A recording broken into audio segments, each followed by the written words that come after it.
Hello guys, welcome back to another review video, and in this video we are going to do in-depth review of OxygenOS 12.1 version C.33 for OnePlus 8 series, in which we'll be covering up the stability part, battery backup, charging speed, gaming and camera segment. So without wasting any more time, let's get started. So here we have our OnePlus 8. So I used this device for almost 3-4 days and did thorough testing of this latest build which was recently released, which is OxygenOS 12.1 version C.33. So here you can see the version which is C.33. And guys, before starting the review video, let's keep a like target of 500 likes on this video. We still have 82% of users who haven't subscribed to our channel, but they do watch our videos. So if you guys find our videos helpful to you, then do consider subscribing and also press the bell icon to get notified whenever we upload a new video.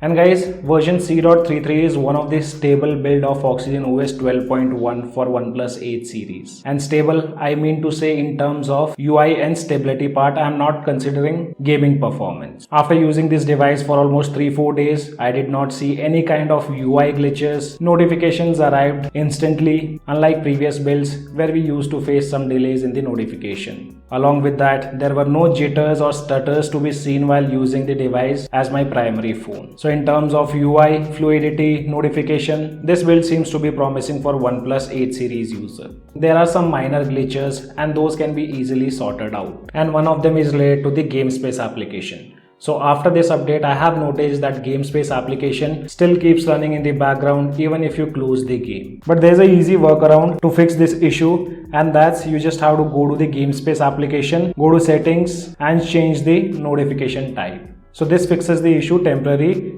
and this thing only happens if the game is running in the background. I mean to say the recent page. So here you can see the game is running in the background. That's the reason we get to see this game space application also running along with the game.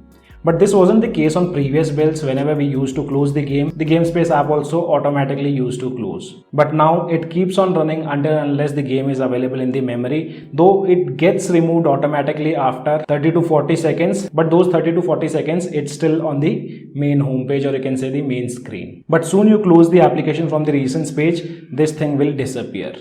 There you can see now we don't have the game in the background and the game space application is also not running. So again, not a major issue. On previous builds, there were also issues related to Wi-Fi calling services, which used to automatically switch to LTE and later back to Wi-Fi calling. So I tested that out with my primary SIM card, which is of Airtel, and on that Wi-Fi calling was perfectly fine. But then later I changed the SIM card to check out the Wi-Fi calling services on Vodafone. Guys, I'm not sure whether Vodafone provides Wi-Fi calling or not, because when I use this SIM as my primary number, that time Wi-Fi calling was not present for Vodafone. But if you guys have Vodafone number, then do let me know whether Wi-Fi calling is working fine for you guys or not. For me on Vodafone, it is not working. As you can see, it shows LTE, but on my Airtel SIM card, I did not notice any kind of fluctuation with the Wi-Fi calling services. And guys, I've also seen few users asking about the 5G services, and this thing I personally don't remember, but few users have been mentioning that on previous builds they used to see 5G, 4G, 3G options, but now they only get to see 4G. So this one I'm not exactly sure about 5G services, whether these things were present on previous builds or not. OnePlus 8 series do have a support of 5G. So whenever 5G is present in your area, we might get to see that option in the preferred network type. And guys, few users also asked me to test out Android Auto, but I personally don't have a car to test it out. So I cannot say anything about this, whether it is working fine or not. So as said, when it comes to stability part, this is rock solid build with proper animation, better calibration of auto brightness, and no stutters were seen while using the device. And scrolling is also improved a lot compared to previous builds. Now talking about the camera part, so I did not feel much of improvements in the camera segment, and the bug which was present on previous build, which was related to lags while recording 4K video at 60 FPS, that issue still seems to be present on this build also. Though it only happens for few seconds, like initially whenever we start the recording, and that happens in the initial 10 seconds. After that, recording seems to be smooth enough.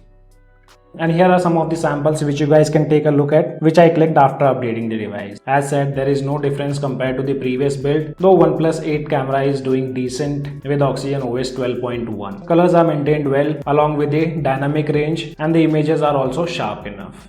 So talking about battery backup, this time I tried something different and I gave my device to my brother for entire 1 cycle. So here you can see this is the screen on time what I got when I gave the device to my brother. His usage pattern is completely different from me. That's the reason you'll see a lot of difference in the battery backup. So as always I say, battery backup is not same for every user. It depends on tons of factors, how many apps you are using, which Wi-Fi connection, which band, network strength, etc. And here's another battery cycle where you can see the screen on time is 4 hours and 26 minutes. So this was my usage pattern. Generally anything above 4 hours is good enough. So personally no complaints with the battery backup also. And most users also ask about the charging speed, and I have seen few users complaining that they are not getting good charging speed on their OnePlus 8 series. So for me there are no issues in the charging speed. Here you can see I started to charge my device at 9:03. That time the battery percentage was 2%.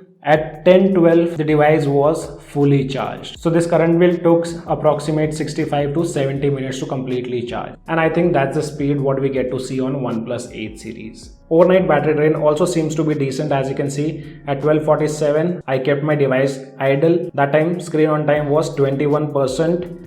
And when I woke up at 7:50, the battery percentage was 82%, though there was change in the screen on time, and that might be because of the notifications which I got when my device was kept idle. So not much of overnight battery drain to be seen. And now at last let's talk about the performance part. So as you guys are aware, in my initial impression video of C.33, I got 90 FPS support in Battlegrounds Mobile India, but after the restart it again went to 60 FPS. And this time I also tested out 2 games. One is Battlegrounds Mobile India and the second one is PUBG New State. So when it comes to performance, I do test out gaming stuff, and in BGMI I can clearly say that OxygenOS 12.1 is not purely meant for gaming stuff, because there are lot many frame drops. It is not only I tested out with BGMI, I also played PUBG New State, and there also I did notice a lot of frame drops while playing the normal game.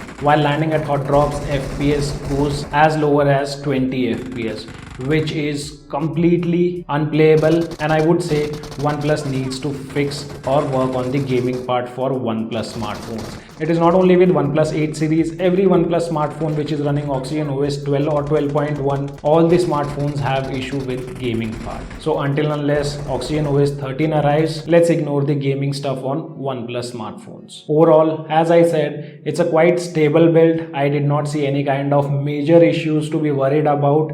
The only concern for me is the gaming stuff, and if you are into gaming, I won't recommend you guys to update your device to OxygenOS 12. Remain on OxygenOS 11 if your device is being supported. So guys, this was the complete review. For those who are not into gaming, they can anytime update to C.33 version, which is stable enough for the normal usage. As of now, only this much in this video. I hope you guys gonna like the video. If you like the video, then do give me a thumbs up, and also if you're new to our channel, then do not forget to subscribe the channel. Thanks for watching. Have a great day.